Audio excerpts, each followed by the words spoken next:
இல்ல. அடி குடுத்த கைப்புள்ளைக்கே இந்த நிலைமைன்னா, அடி வாங்குனா உயிரோட இருப்பான்னு நெனைக்கிறேன். அந்த காமெடி மாரி தான். முன்னாள் துணை முதலமைச்சர், இந்நாள் எதிர்க்கட்சி தலைவரான உதயநிதி ஸ்டாலினுக்கே இந்த நிலைமைன்னா, ஆமை குஞ்சுகளா பார்த்திருங்க. நீங்க இன்னும் அதிகாரத்துக்கே வரல. சுதாரணமா இருங்க. ஏன்னா ஓவர் பேச்சு உடம்புக்கு ஆகாது. எங்க அண்ணன் முதல்வர் வேற ரொம்ப உக்கிரமா இருக்காரு. தப்பு கிப்புல மாட்னீங்க அவ்வளதான்.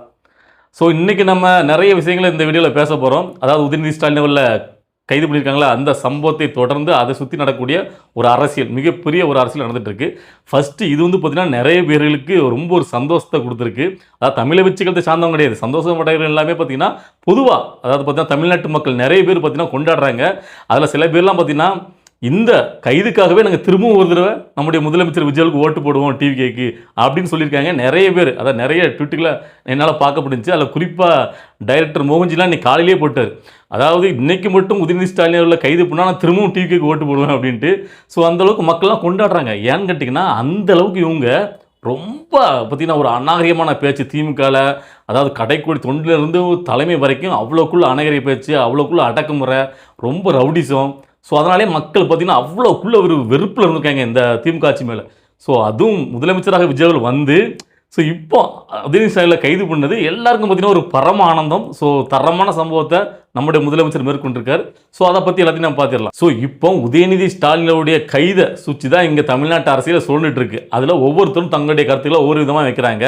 அதுல ஓவராலா எப்படி போயிட்டு இருக்கு அப்படின்னு கேட்டீங்கன்னா, இந்த தீய சக்திகள், அதாவது எதிரி கூட்டம் இருக்குல்ல, முதலமைச்சர் விஜய் அவர்களுக்கு எதிராக உள்ள அந்த தீய சக்திகள் எல்லாம் இந்த கைதை எப்படி கொண்டு போறாங்க அப்படின்னு கேட்டீங்கன்னா, இது வந்து பார்த்தீங்கன்னா, முழுக்க முழுக்க திரிஷாவுடைய பவர் என்ன, திரிஷாவுடைய முக்கியத்துவம் என்னன்னு காட்டுறதுக்காக விஜய் அவர்கள் இந்த கைது நடவடிக்கையை மேற்கொள்றார். இல்லைனா இதுக்கெல்லாம் பார்த்தீங்கன்னா வழக்கு தான் பதிவு பண்ணுவாங்க, கைது நடவடிக்கை எடுக்க மாட்டாங்க அப்படின்னு ஒரு குரூப்பும், இன்னொரு தரப்பட்ட குரூப் என்னன்னு கேட்டிங்கன்னா, அதாவது நாளைக்கு சட்டமன்றத்தில் பட்ஜெட் தாக்கல் தொடர் எதிர்க்கட்சிகள் பயங்கரமாக நம்மளை வந்து பார்த்தீங்கன்னா நெருக்கடிக்கு உள்ளாக்குவாங்கன்னு தெரிஞ்சு இந்த நடவடிக்கையில் இவ்வளோக்குள்ள அவசரம் காட்டுறார் முதலமைச்சர் விஜய் அப்படின்னு ஒரு குரூப் கொண்டு போகுது. இதுக்கு பதிலடி கொடுக்க தான் இன்னைக்கு நம்ம வீடியோ ஃபுல்லாக பாருங்க. அதாவது அந்த திமுகவை சேர்ந்த ஆர்எஸ் பாரதி இருக்கார்ல, அவர் தான்.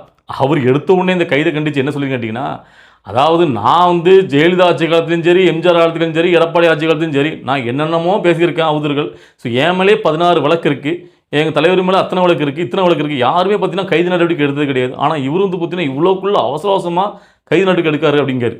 நான் சொல்கிறேன், அப்போ காலங்காலமாக நீங்கள் வந்து பார்த்தீங்கன்னா இப்படி பெண்களே ஆவுதுராக ஆபாசமாக தான் பேசிட்டு இருக்கீங்க. உங்கள் அரசியலே முழுக்க முழுக்க இந்த மாதிரி கேனத்தனமான ஒரு ஆபாசமான அரசியல் தானே, தரங்கட்ட அரசியல் தானே. இதில் வேறு பெருமை வேறையான்னு கேட்குறேன். அதாவது மற்றவங்களாம் பார்த்தீங்கன்னா இங்குள்ள பெண்களை எப்படி பார்த்தாங்கன்னு எனக்கு தெரியாது. ஜெயலலிதா அவர்களும் பார்த்தீங்கன்னா ஒரு அதிரடியான நடவடிக்கை மேற்கொள்கிறவங்க தான், கலைநேரத்துக்கு உள்ளே போட்டாங்க. ஆனால் இன்றைக்கி எங்களுடைய முதலமைச்சர் விஜய் அவர்கள் ஜெயலலிதாவை மிஞ்சிட்டாரு. அவர் ஏன்னு கேட்டிங்கன்னா, தமிழ்நாட்டு பெண்களை ஒவ்வொருத்தரையும் பார்த்தீங்கன்னா தன் கூட பிறந்த தங்கையாக நினைக்கிறாரு, வயதானவங்களும் அம்மாவை நினைக்கிறாரு. அவர் சொல்லிட்டு தான் நான் சொல்லி வந்தார், என்ன வந்து உங்கள் வீட்டு பிள்ளையா பாருங்க, எல்லாரும் கூட இமோஷனல் பாண்டிங் எங்களுடைய முதலமைச்சர் விஜய் அவர்களுக்கு. அதனால தான் அன்னைக்கு ஒருத்தன் அவதூறாக பேசும்போது, பெண்களை இழிவாக பேசும்போது உடனே நேரடியாக அவரே போய்கிட்டு வழக்கு கொடுத்தாரு. அவன் மேலே வழக்கு தொடர்ந்தாரா இல்லையா? இந்த காமராஜுங்கிற மேலே பெண்களை பற்றி தவறாக பேசினா, டிவி கட்சியில் உள்ள பெண்கள் எல்லாரும் இப்படி தான் சொல்லி இழிவுபடுத்துறதுக்கு அவரே நேரடியாக கோர்ட்டுக்கு போனார் தேர்தலுக்கு முன்னாடியே. அப்போ நிறைய பேர் என்ன சொன்னீங்க, இது வந்து பார்த்தீங்கன்னா ஒரு சீன் கட்டுற படம் கட்டுற நீங்கள் இன்றைக்கி ஆட்சிக்கு வந்து உட்காந்துருக்காரு. ஒரு எதிர்க்கட்சி தலைவர் தரம் தாழ்ந்து எவ்வளோ கேடுகட்ட இழிவான ஒரு பேச்சை பேசுறாரு, பார்த்துட்டு சும்மா இருப்பாருங்க அண்ணன். அதான் தூக்கிட்டாரு, கைது பண்ணிட்டாரு. இதை நீங்கள் எப்படி வேணால் எடுத்துக்கலாம், புரியுதா? அவர் தெளிவாக இருக்கார். அதுக்கப்புறம் இந்த மாரிதாஸ் அப்படிங்கிற லார்டு லபக்தாக்ஸ் தான் இந்த பதிலடி. என்ன கேட்டிங்கன்னா, அவன் தான் இதை ஆரம்பித்து விட்டது. என்ன கேட்டிங்கன்னா, அவனுக்குலாம் நம்ம மரியாதை கொடுக்க வேண்டிய அவசியமே கிடையாது. ஏன்னா பாஜக கட்சியிலேருந்து கூட அவ்வளோ பேரும் இதை வந்து வரவேற்கிறாங்க. அந்த திரிஷாவை இவ்வளோக்குள்ளே இழிவுபடுத்தி கேவலம் பேசுறத ரொம்ப ரொம்ப தவறுன்னு முதல்ல கண்டித்தது தமிழிசை சவுந்தரராஜன் அவர்கள். அதில் குஷ்புலேருந்து எல்லாருமே கட்சி சார்ந்தவங்க கண்டிக்கிறாங்க.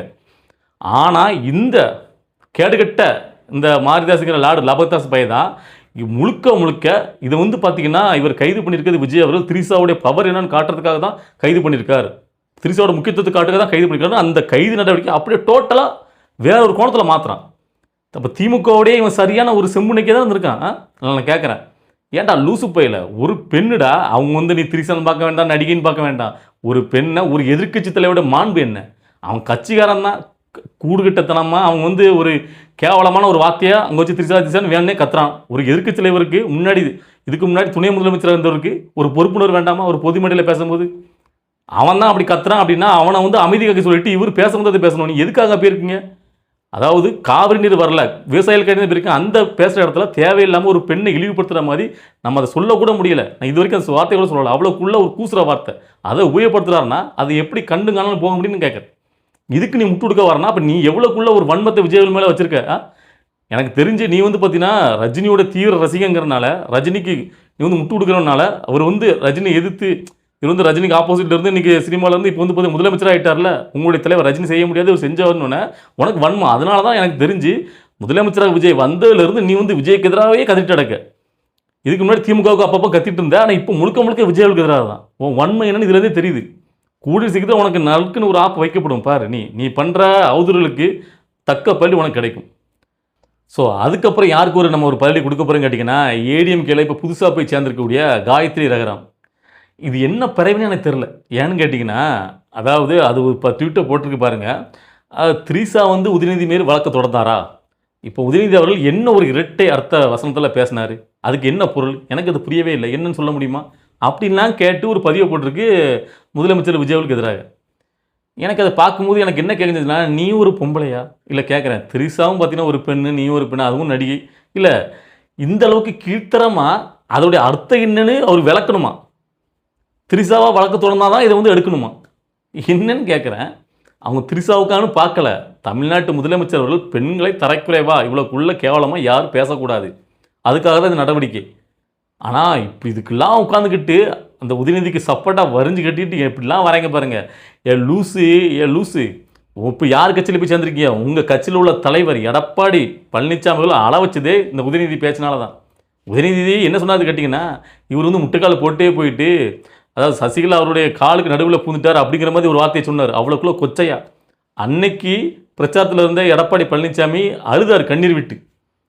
அதெல்லாம் உனக்கு தெரியுமா தெரியாதா? இல்லை நான் கேட்குறேன். அதுக்கப்புறம் இப்படி வந்து முட்டு கொடுக்குன்னா என்ன மாதிரி ஜென்மம்? இல்லை நான் கேட்குறேன்.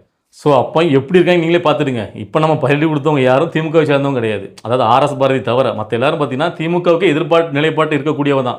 நாங்கள் திமுகவை எதிர்ப்பவர்கள் அப்படின்னு சொல்லிட்டு இருக்கக்கூடிய மனநிலாம் எந்த அளவுக்கு இருக்குது? திமுக எதிர்ப்பை விட விஜயோடைய எதிர்ப்பு, விஜய்க்கு மீதான வன்மை தான் இவங்களாம் அதிகமாக இருக்குங்கிறத நீங்கள் இது மூலமாக புரிஞ்சிக்க முடியும். சரி, ஓகே. இப்போ நம்ம திமுகவை சேர்ந்த கனிமொழி அவர்களுடைய கருத்துக்கு நம்ம பள்ளி கொடுக்கலாம். அதாவது நம்ம காலையில் வீடியோவில் சொல்லியிருப்பேன், என்ன மேடம் கனிமொழி மேடம் எங்கே போனீங்க? அதாவது உங்கள் கட்சியில் உள்ள அதாவது எதிர்க்கட்சி தலைவர், அதுவும் உங்களுடைய அண்ணன் மகன் மருமகன் இவ்வளோக்குள்ள பெண்களுக்கு எதிரான ஒரு ஆபாசமான வார்த்தையை காது கூசுற அளவுக்கு பேசுகிறாரு. ஒரு பெண்ணாக இருந்துட்டு இது எப்படி நீங்கள் வந்து கண்டிக்காமல் இருக்கீங்க அப்படின்னு நம்ம கேட்டிருந்தோம்.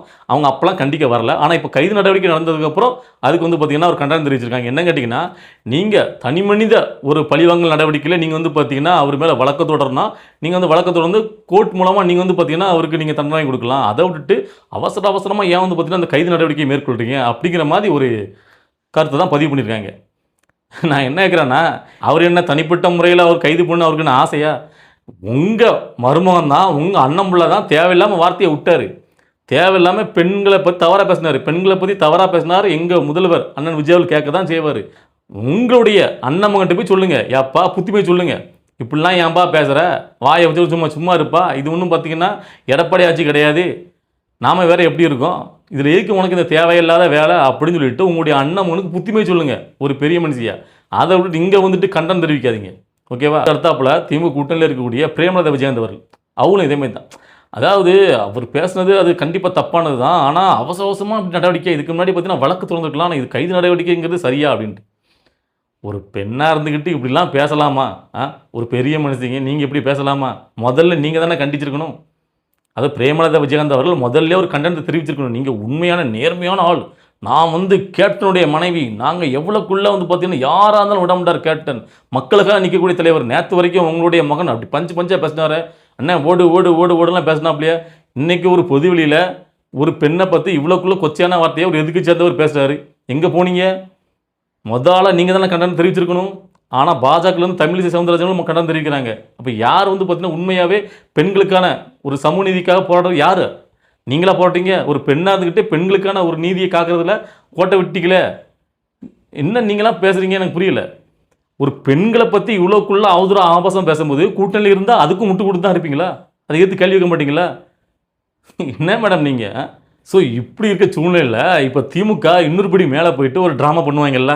அதான் கேட்டிங்கன்னா இப்போ வந்து உதயநிதி ஸ்டாலினை உள்ள கைது பண்ணும்போது அப்படியே வந்து பார்த்தீங்கன்னா எல்லாரும் போராட்டம் ஆர்ப்பாட்டம் வந்து நடு ரோட்டில் போய்கிட்டு பயங்கரமாக ஒரு அமல் திமிழில் ஈடுபட்டாங்க. ரோட்டில் போகிறவங்கெல்லாம் பிடிச்சி அடிக்க ஆரம்பித்தாங்க. அதாவது யாருமே அந்த பைக்கில் வாகனத்தெலாம் போயிடக்கூடாது. ஸோ அப்படி ஒரு அகலையில் ஈடுபட்டு இருந்தாங்க. அது மட்டும் இல்லாமல் நம்முடைய முதலமைச்சர் விஜயோடைய அந்த உருவபூமியும் எரிச்சாங்க. ஸோ இப்படி நடக்கும்போது காவல்துறை என்ன வந்துட்டு வேடிக்கையாக பார்ப்பாங்க? அவங்கள கைது பண்ண மாட்டாங்களா மாட்டாங்களா? அந்த கைது நடவடிக்கை எடுத்த உடனே காவல்துறைக்கும் அவங்களுக்கும் பார்த்தீங்கன்னா பயங்கரமான தள்ளுமுள்ளு ஏற்பட்டுச்சு. அதில் வந்து நிறைய பேர் அடிதடி தாக்குதலாம் ஈடுபட்டாங்க. நீங்களே பார்த்துருப்பீங்க எந்த அளவுக்கு திமுக ஒரு ரவுடிசத்தை கையில் எடுக்கு அப்படின்ட்டு.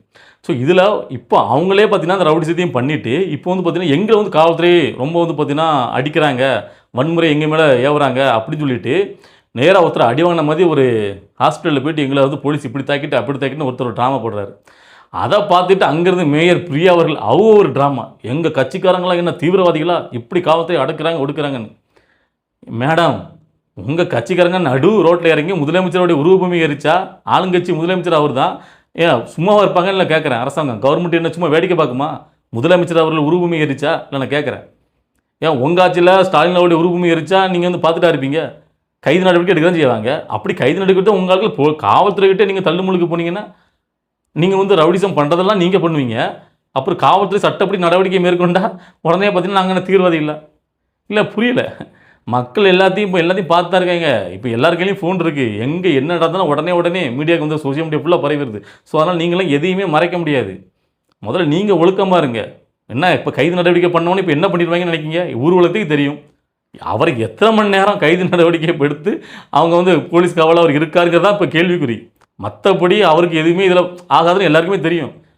ஏன்னா உடனே எப்படி வெளியே வந்துடுவார் நினச்சிடுங்களேன். கைது எடுத்தாங்களா இல்லையா, கைது நடவடிக்கை பண்ணாங்களா இல்லைங்கிறதா மேட்ரு. ஒருவேளை நம்ம இந்த வீடியோ அப்லோட் பண்ணுற நேரத்தில் கூட அவர் வெளியே வந்துடலாம். இல்லைனா வெளியில் வராமலையும் காவல்துறை கட்டுப்பாட்டில் இருக்கலாம்.